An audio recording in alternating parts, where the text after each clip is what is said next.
Okay, so this is the third in a sequence, but I did that thing that they unconsciously do in Texas and they like to program people to do. And I think it's actually more conscious than they want you to realize or they want to admit to. Where they'll mention something and then they'll ping off as some discussion about children. And it may seem logical and it may seem appropriate, especially concerning the context. But it's been a source of fury for me the entire time I've been in Texas, where they ping off at children. And it's even worse if they give you a digital photo and they want you to look at a picture of their children. You're like, this doesn't have anything to do with what we were just talking about. In this context, it actually does. But usually, because I'm aware that this Texas situation does that, I'm mindful. So I'm not going to post the second video. This is the third. And it's returning to the point I mentioned in the first, which was the need to address the situation concerning my first travel to Palestine. And I've never acknowledged this with people in the way it should have been acknowledged. When I went to Palestine, I actually went to Israel first. The intention for me in traveling to Israel was twofold. I wanted to meet with members of the Israeli Defense Forces that refused to serve in the occupied territories. They're called refuseniks.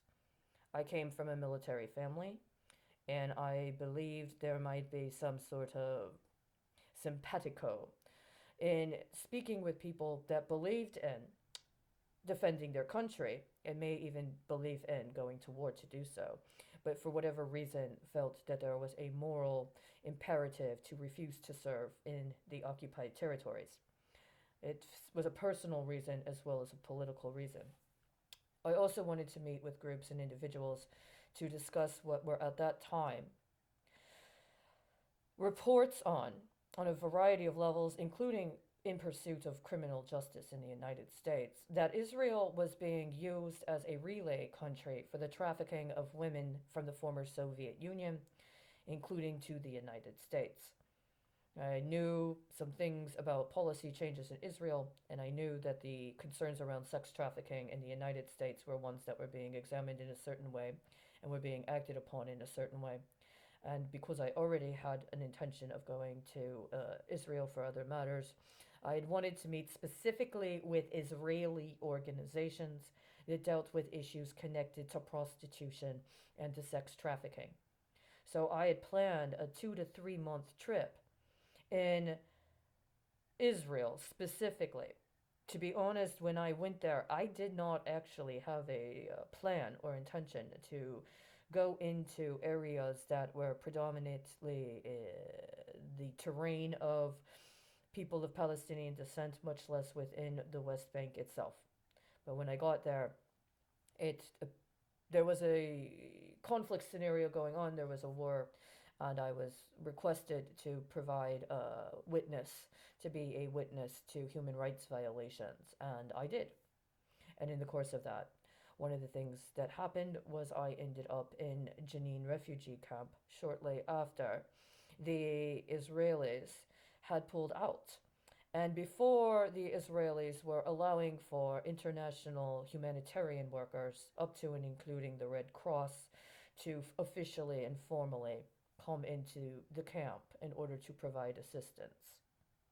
Now, the official and the unofficial permissiveness of the Israeli occupation infrastructure is different on the ground than is reported.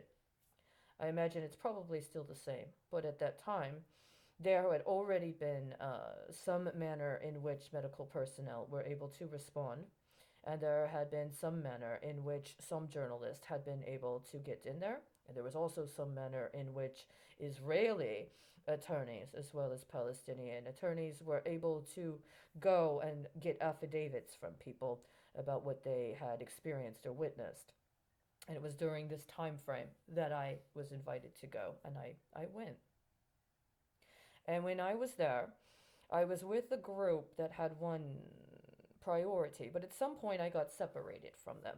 I was I went off on my own, and when I did that, I met a man And he introduced himself to me, and I introduced myself to him, and he spoke English very well. And he asked me if I was a journalist. I said I was. And he said he was doing translation for an organization, a British film crew. And he asked me if I wanted to accompany him and to also be able to go with him to the places that he was going to get these interviews. Now, at the time, this had never happened to me, but I'm going to tell you more than nearly 20 years later, I think he needed a witness. I think he needed a witness. You understand? And I think that's what was reflected in how I came to encounter him and how what I ended up experiencing ended up being represented and presented. Now, after this occurred, there's a matter of public record how I did performed as a journalist in what I did. That is on the public record. It's still on the public record. I don't actually dispute what I've put on the public record in that regard. And I had no intention, and there was no reason to have an intention to obscure the fact that my experiences in Jenin in a professional matter were connected to meeting him and having him make of me offer me this possibility for the translation that he provided, as well as the witnessing of the other efforts by the British journalist. But there's something that's very important to acknowledge, which is that when people from the West, even in the highest spirit of altruism or sincerity, travel to other places and other cultures, that there can be a significant barrier in terms of communication of intent. And the expression and manifestation of the truth of the intent may not be apparent in the moment, especially if it is compounded with the fact that it is encountered in a wartime or conflict situation. And so the way I understand it is that at the time, he and I had discussed, including in front of members of his family, that we were going to pursue a collaboration, that he wanted to work with me because I had access to resources in the United States as a former journalist and newspaper editor. I had recently left my job as a managing editor of a newspaper in the city of Chicago in order to go to Israel and Palestine to do this. And I had every intention of returning to journalism when I went back to the United States. And we discussed a collaboration that was meant to be a long-term collaboration, where he, based upon what he did in Jenin City and what he was involved in Jenin City with his family and also in relationship to the things that were going on in the area, wanted to do a long-term collaboration around presenting the issues of the Palestinian people in a particular kind of manner. And part of that had to do with an understanding that I had worked at the kind of publication I did. It was a publication whose mission was to empower the homeless to self-sufficiency through employment, and a great deal of what we covered were issues connected to criminal justice, as well as homelessness and housing and poverty, and the manners in which people seek to acquire these resources, especially if there is a situation where there's discrimination or there is an escalation in tactics aimed at visiting reprisal on people that are successful in presenting an oppositional political perspective. We talked about this explicitly. In front of his family, there were people that I met through him that approved of this. But in the course of trying to arrange the specific manner in which to functionally make this available, it was understood that because of the cultural context he came from and the fact that I was an unmarried woman, it was not appropriate for me to stay there long term in what in the United States wouldn't have been considered to be an unacceptable arrangement.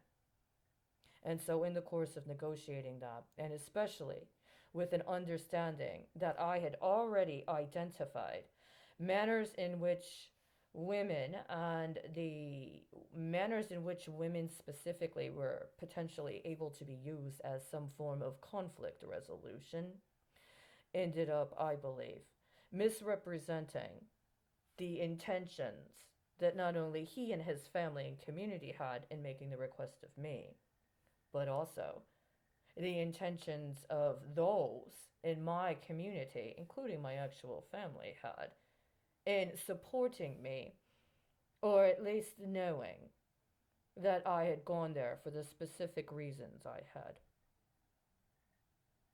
Now, all of these years later, it's important to acknowledge this officially.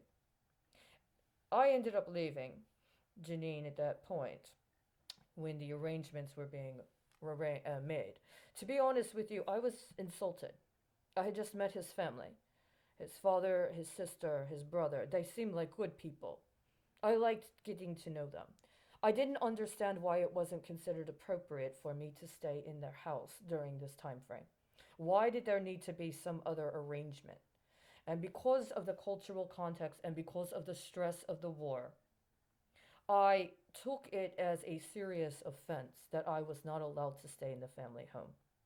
To be honest with you, I think if there had been less regard for me, then I may have been able to have an arrangement other than the one they were trying to arrange, but I did not understand it in that context. So I left, and I was upset. I felt that what was happening was inappropriate. Years later, I understand it differently. But in the meantime, he's dead. He was murdered within 3 months: May, June, July. Less than 3 months. As a matter of fact, I think May, June, July. Yeah,